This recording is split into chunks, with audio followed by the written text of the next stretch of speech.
Welcome to Vice Grip Garage. I'm working on another 3/4 ton pickup. This one's a 96. It has a similar problem to the 1990 that I had fixed and sold. And it has to do with the actuator that goes between the key switch and the starter switch. Now your key switch, of course, is that part right there where the key goes in. It's the tumbler, and you see the gears on the top there. When those gears turn, it turns this actuator. So the actuator sits in there, top, like this. Nope, like this. When you turn the key, it moves it forward and backwards. There's supposed to be a pin in that hole, if I'm not mistaken. If you look down inside there, you'll see a piece of metal, and I think that's my pin. There seems to be a common problem on these things, that the pin falls off, and I'm trying to figure out how to get it out of there with the magnet, but that might not be possible if it's not magnetic. I'm not sure what it's made of.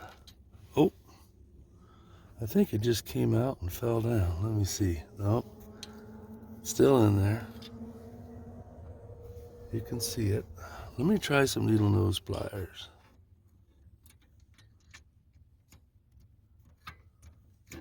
There it is. I guess over the course of time, in this case, what? This is a 96, so 27 years later, the pin works its way out of that piece of plastic. I've got a new one ordered that'll be here in a couple days. And as hard as this is to take apart, it's not hard, but it's very time consuming because, as you can see, you have to take away a lot of stuff. I didn't film it. There's other guys that have. But what the issue was, is the key was like free spinning. And when you turn the key, the light on the dash would come on. Seemed like you had power. In this case, you got to check engine light. But the key wouldn't do anything. But you could turn the key on. This is what I had to do on my last truck, trying to figure it out. A couple things you can do. This wire is like the actuator wire. When you hit the key, it sends current to here, which opens up this relay or closes it. These two get power. I think this one has power. Sends it to the starter, start your truck.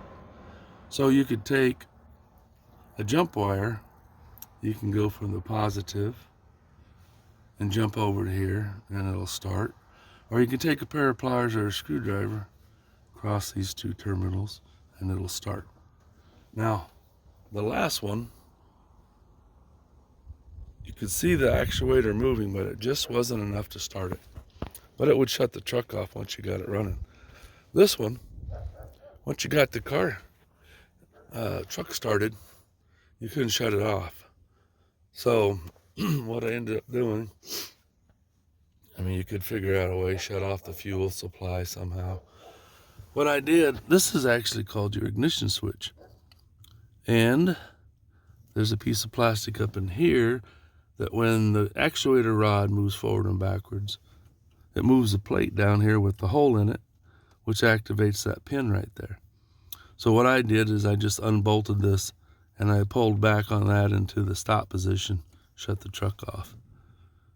And once I figured out it wasn't shutting the truck off, but it kind of acted like it wanted to turn on, but it wouldn't.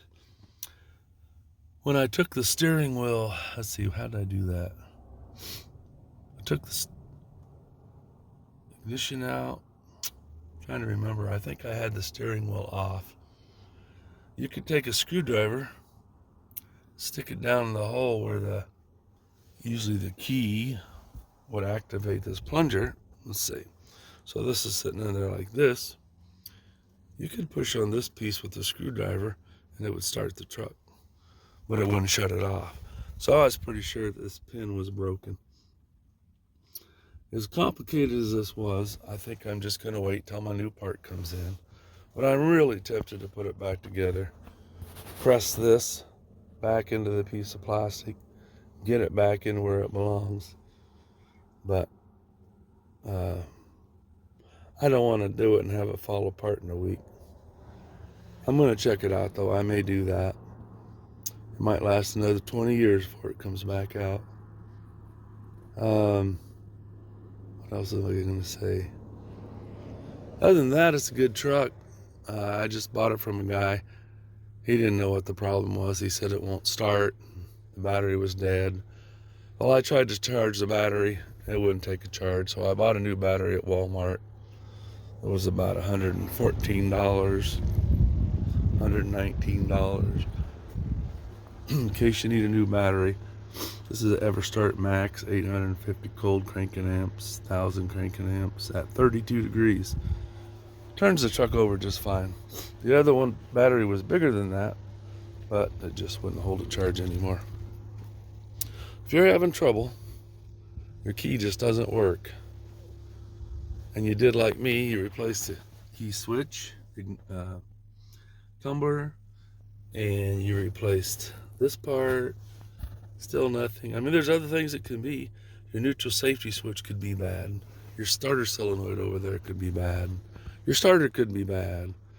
But in this case, when I took this part, and I have experience just from the last truck I just worked on a few weeks ago, you could push this silver lever or rod forward by hand and it would start the truck. So I knew there was nothing wrong with the starter, the coil, the neutral safety switch. It had to be someplace in here. Since the key was so free turning, I just thought the ignition switch itself was bad, but or the tumbler. But I replaced it. It's really easy to do. That didn't fix it.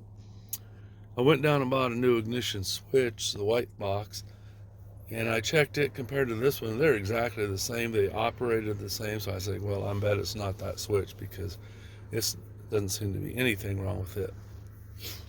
Long story short, it's that little pin. So hang on a second. Let me just see if I can get it in there and show you what it looks like. Well, it's back in there. I just pushed it in with a pair of needle nose pliers.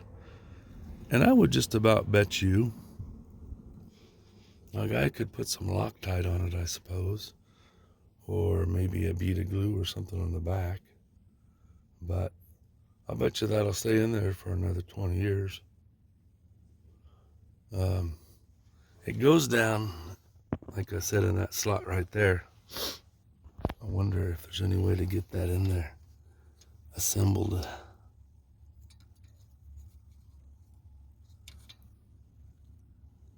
I don't know. I'll have to play around with that one. Well, I've grounded off a few times trying to get it in there. I rounded it off, thinned it up a little bit. So far, I haven't been able to get it to go in there, but I'm going to try one more time. But I wanted to show you what it looked like before I try it, because once it's in there, you won't be able to see it. Well, it's in there. Now the $1,000,000 question would be, do I dare reassemble everything? Because I'm not even sure how you put the new one in. There's got to be a way to separate this more so you can slide it in there. I'm just not sure how. Maybe you have to take these bolts off the top. I haven't got that far, but I may just go ahead and start reassembling this because I have a crappy memory and I may not get it back together in 2 days. You never know.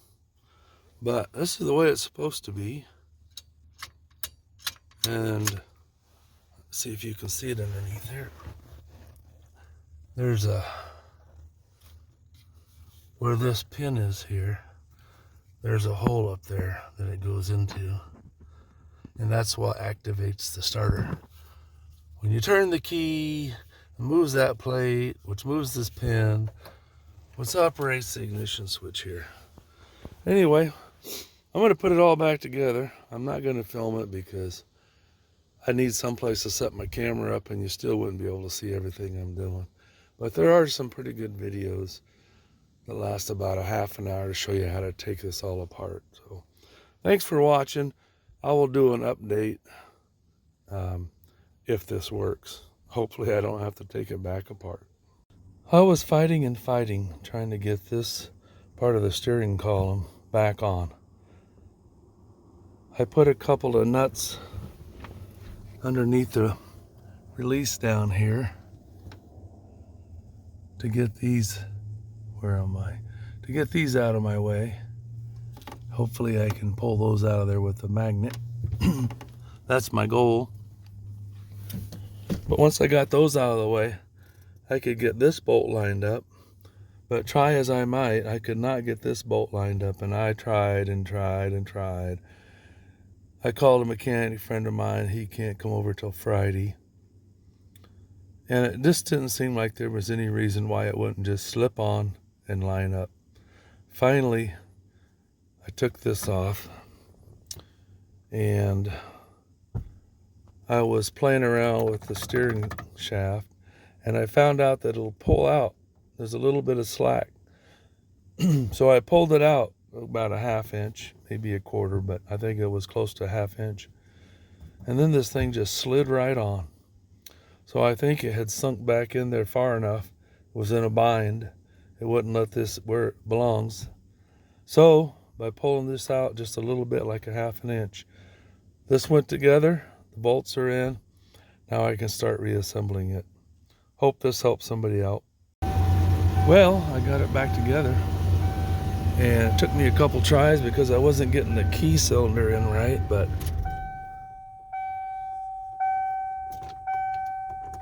now here's the problem I'm having right now. I can't get the key to come out of the cylinder, so something's binding it up. Well, I'll figure that out, but look at this. That's using the old actuator, just putting the pin back in it. It works again. Now I just have to figure out why the key won't come out. So you can repair them. You don't have to buy a new one. Although they're pretty cheap. I think they're like $7. And it's the same amount of work one way or another. Thanks for watching.